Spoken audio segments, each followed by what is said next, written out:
Hey, this is for you. For anyone out there who feels like they're just standing at a crossroads, looking out at the future and feeling totally, completely alone. If you know that pressure, that anxiety, this is for you. All right, let's just get right into it. It's a feeling so many of us have, right? That little voice in your head that just keeps asking, why am I not there yet?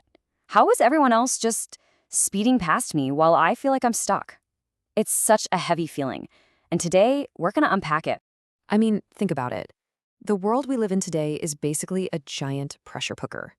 You open up your phone and bam! You're just flooded with images of people hitting these huge goals at such young ages.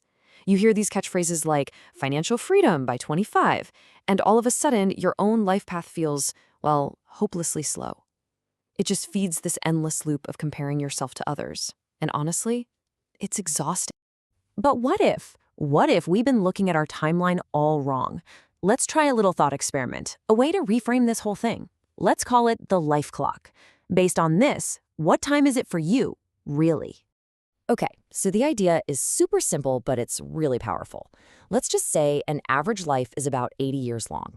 Now, imagine you took that entire lifespan and squished it down into a single 24-hour day. Every moment of your life, from birth to old age, has a specific time on that clock. So let's make this personal. If you're 24 right now, maybe you just got out of school, you're starting a career, you're feeling all that pressure to have it all figured out. What time do you think it is on your life clock? Go on, take a guess. What would you say? Noon? Maybe. 10 in the morning? It's 7:12 in the morning. That's it. Just a little past 7 a.m. Just let that sink in for a second. Seriously, think about that. At 7:12 in the morning, would you ever panic that your day is almost over? That you've already missed your chance? No way. Your day has literally just started. You're probably just pouring a coffee, getting dressed, thinking about heading out the door. It would be crazy to feel behind when you're just getting started. And hey, this perspective works at any age. If you're 20, it's only 6 a.m. Your alarm basically just went off. If you're 30, it's 9 a.m. You're just settling in at your desk. And even if you're 50, it's only 3 in the afternoon. You're still in the middle of your workday. We have so much more time than we give ourselves credit for. All right, so let's take that idea and look at it from another angle. If the clock gives us that logical view, this next one is more about embracing the natural rhythm of life. It's about really understanding that every single one of us, kind of like a flower, has our own unique season to bloom. Think about it like this. A plum blossom is absolutely gorgeous, blooming in that crisp early spring air. And a chrysanthemum? It's just as stunning, but it flourishes in the cool of late autumn. Now, is one better than the other? Of course not. They're just on different schedules.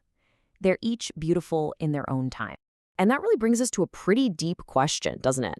Flowers, they instinctively get it. They understand their own timing. They don't rush it. They don't look over at the other flowers and get jealous. They just wait for their season. So why do we, with all our intelligence, put all this pressure on ourselves to bloom at the exact same time as everybody else? Now, this is where things might sound a little weird. What if all this rushing to succeed isn't just unnecessary? What if it's actually kind of a risk? Let's talk about what's called the trap of early success and why getting what you want too soon can actually be a problem.